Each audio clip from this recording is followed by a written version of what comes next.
Hello বন্ধুরা, তোমরা কেমন আছো? বেশ কয়েকদিন পর আমি ভিডিও নিয়ে আবার চলে এসেছি। আজকে আমি তোমাদের সাথে শেয়ার করব এমন একটা রেসিপি যেটাকে আমরা গাছ পাঠা বলে থাকি বা এঁচোড়ের ডালনা। তবে ডালনা কিন্তু স্বভাবতই একই রকমভাবেই করা হয়, একটু একটু আলাদা। তবে আজকে যে আমি এঁচোড়ের ডালনা রেসিপিটা তোমাদের সাথে শেয়ার করব, যাকেই একবার এভাবে রান্না করে খাওয়াবে সে অন্যরকমভাবে এঁচোড়ের ডালনা আর খেতে চাইবে না। আজকে তৈরি করব শাহী এঁচোড়ের ডালনা, যেটা ভাতের সাথে যেমন লাগবে তেমন রুটি, পরোটা বা লুচির সাথে দুর্দান্ত লাগবে। বিশ্বাস না হয় আমি গ্যারান্টি দিচ্ছি, একবার এভাবে বাড়িতে বানিয়ে দেখো। মশলা একই, তবে রান্নার পদ্ধতিটা একদমই অন্যরকম। শুধু একবার এভাবে বানিয়ে তুমি সবাইকে খাইয়ে দেখো, তারপর থেকে আমাকে আর বলতে হবে না। তোমরাই কমেন্ট সেকশনে জানাবে যে কেমন হয়েছে এই রেসিপি। তো চলো দেখে নেওয়া যাক আমার আজকের রেসিপি। এঁচোড়ের ডালনা বানানোর জন্য প্রথমে আমি এখানে এঁচোড় নিয়েছি বা কাঁঠাল নিয়েছি।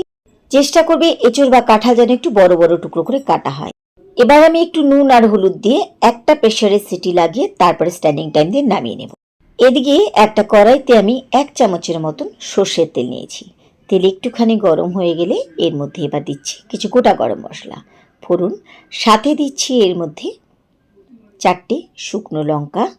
এবার দিচ্ছি 20 থেকে 25 কোয়া রসুন, যেহেতু আমরা জানি এটা একটু রিচ খাবার। দিলাম সাথে বড় একটা পেঁয়াজ, দিচ্ছি বেশ কয়েক টুকরো আদা। যেহেতু বারবার বলছি এটা একটা রিচ রেসিপি, পেঁয়াজ রসুন আদা যদি একটু বেশি না হয় তাহলে ভালো লাগবে না। দিলাম 2টো টমেটো। এবার দিয়ে কিছুক্ষণ প্রথমে ভেজে নিচ্ছি। 2 মিনিটের মতন প্রথমে আমাদেরকে একটু ভেজে নিতে হবে। দিলাম সাথে 1 চামচ নুন, নুনের সাথে আরও একটুখানি ভেজে নিচ্ছি। এই সব কিছুর কাঁচা ভাব যতক্ষণ না চলে যাচ্ছে আর একটুখানি নরম হয়ে না আসছে ততক্ষণই ভাজবো। তো একটু শুকনো ভেজে নেওয়ার পরে এবার এর মধ্যে একটুখানি জল দিয়ে দিচ্ছি। যতটুকু জল দিয়েছি এই জল এবার যতক্ষণে টেনে একদম শুকনো না হয়েছে ততক্ষণই এগুলোকে একটু নরম হতে দিচ্ছি। কিছুক্ষণ পর পুরো জল টেনে এগুলো নরম হয়ে গেছে। এবার এইগুলোকে আমি একটা মিক্সার জারে নিয়ে একটু ঠান্ডা করে তারপরে বেটে নিচ্ছি। আর ওই কড়াইতেই আমি নিয়ে নিচ্ছি এবার তেল। আমি এখানে সর্ষের তেলে নিয়েছি, তবে তেলের পরিমাণটা কিন্তু এবার একটু বেশি নিয়েছি। ওই তেলের মধ্যে এবার দিয়ে দিচ্ছি আগে থেকে সেদ্ধ করা কাঁঠাল বা এঁচোড়। তেলের পরিমাণটা তোমরা এঁচোড় বা কাঁঠালের রেসিপিতে কে কতটা খাও সে বুঝে তোমরা এখানে তেল দেবে। যেহেতু এটা একটা রিচ রেসিপি আমি একটু তেল বেশি করে দিয়েছি। এটা মুখের স্বাদের উপর নির্ভর করছে, তোমরা কম খেতে চাইলে এখানে কম দিয়ে করতে পারো, কোনো অসুবিধে নেই। খুব ভালোভাবে প্রথমে এভাবে এঁচোড় একটু লাল লাল করেই ভেজে নিতে হবে। তাই এঁচোড়গুলো নেওয়ার সময় কিন্তু চেষ্টা করবে যেন টুকরোগুলো একটু বড় বড় হয়। নরম হয়ে যাবে, সেদ্ধ হয়ে যাবে, তবে গলে কিন্তু একদম ঘ্যাট হয়ে যাবে না, সেটাও কিন্তু আমাদের খেয়াল রাখতে হবে। কারণ একটা সিটি মারার পরে এটা কিন্তু বেশ চেহারায় ওরকমই থাকলেও এটা কিন্তু বেশ নরম হয়ে যাবে। এবার ওই তেলের মধ্যেই দিয়ে দিলাম একটা মাঝারি সাইজের পেঁয়াজ কুচি। পেঁয়াজও 3 থেকে 4 সেকেন্ডের মতন ভেজে নেব। কোনো বেরেস্তা করার দরকার নেই, শুধু পেঁয়াজটাকে একটু হালকা করে ভেজে নিলেই হবে। এখানে আমি পেঁয়াজ একটুখানি এখানে ভেজে নিয়েছি, একদম লাল করিনি, দেখতেই পাচ্ছ। এবার এই পেঁয়াজ আর ভাজবো না, এটুকু ভাজা ভাজা থাকতে থাকতেই এবার এর মধ্যে দিয়ে দিচ্ছি আগে থেকে যে মশলাটা বানিয়ে রেখেছিলাম সেই মশলাটা। চেষ্টা করবে মশলাটা যেন খুব ভালোভাবে মিহি করে বাটা হয়, যেন গ্রেভিটা আমাদের খুব সুন্দর হয়। এবার খুব ভালোভাবে কষিয়ে নিতে হবে। এর মধ্যে এবার কিছু গুঁড়ো মশলা অ্যাড করে দিচ্ছি। প্রথমে দিয়ে দিচ্ছি এর মধ্যে 1 চামচের মতন ধনে গুঁড়ো, দিচ্ছি 1/2 চামচের মতন জিরে গুঁড়ো। এবার সাথে দিয়ে দিচ্ছি এর মধ্যে 1 চামচের মতন মিট মশলা। এবার দিয়ে দিচ্ছি এর মধ্যে 1/2 চামচ হলুদ গুঁড়ো, সাথে দিচ্ছি স্বাদ মতন লঙ্কার গুঁড়ো। ঝালটা তোমরা কে কতটা পছন্দ করো সে বুঝে এখানে লঙ্কা গুঁড়ো পরিমাণটা বাড়িয়ে কমিয়ে নিতে পারো। দিচ্ছি স্বাদ মতন 1 চামচ নুন, আর স্পাইসের ব্যালেন্স ঠিক করার জন্য এখানে দিচ্ছি চিনি। এবার খুব ভালোভাবে সব কিছুকে একসাথে কষিয়ে নিতে হবে। অনেকক্ষণ কষানোর দরকার নেই, যেহেতু সব মশলা কিন্তু আমরা এখানে সেদ্ধ নিয়েছি, তাই কষাতেও কিন্তু বেশি সময় লাগবে না। আস্তে আস্তে দেখবে কষাতে কষাতে এর কালারটা খুব সুন্দরভাবে চেঞ্জ হয়ে আসছে। তোমরা চাইলে এর মধ্যে একটু টক দই বা একটু কাজু বাটাও দিতে পারো, তবে যেভাবে আমি বানাচ্ছি কাজু বাটা বা টক দই ছাড়া এভাবেই বানিয়ে দেখো, ফাটাফাটি টেস্ট হবে। দেখো খুব সুন্দরভাবে আমি এখানে কষিয়ে নিয়েছি, কালারটা দুর্দান্ত চলে এসেছে।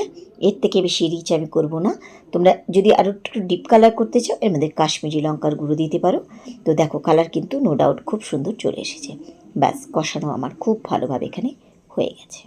এটা কষানোর সময় এত সুন্দর একটা ফ্লেভার ছড়ায় যে তাতে কিন্তু মনটা খুব ভালো হয়ে যায়। খুব ভালোভাবে এখানে কিন্তু আমি এবার কষিয়ে নিয়েছি। এবার এর মধ্যে দিয়ে দিচ্ছি আলু। আমি এখানে 3টে সেদ্ধ করা আলু নিয়েছি। আলুগুলো কিন্তু এখানে টুকরো দেওয়া যাবে না, এখানে কিন্তু এইভাবেই একটু সেদ্ধ করে চটকে দিতে হবে যেন গ্রেভিটা আর একটু ঘন হয়। ভালোভাবে এভাবে সেদ্ধ আলুর সাথে এভাবে একটুখানি মিশিয়ে নিচ্ছি। তোমরা যদি মনে করো এভাবে দেবে না, টুকরো আলু দেবে, সেভাবে আলু টুকরো করে দিতে পারো। ভালোভাবে আলুর সাথে মিশিয়ে নেওয়ার পরে এবার এর মধ্যে দিয়ে দিচ্ছি আগে থেকে সেদ্ধ করা এঁচোড় বা কাঁঠাল।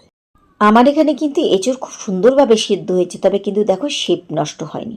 তাই চেষ্টা করবে সবসময় বড় এঁচোড়ের টুকরো করে নেওয়ার।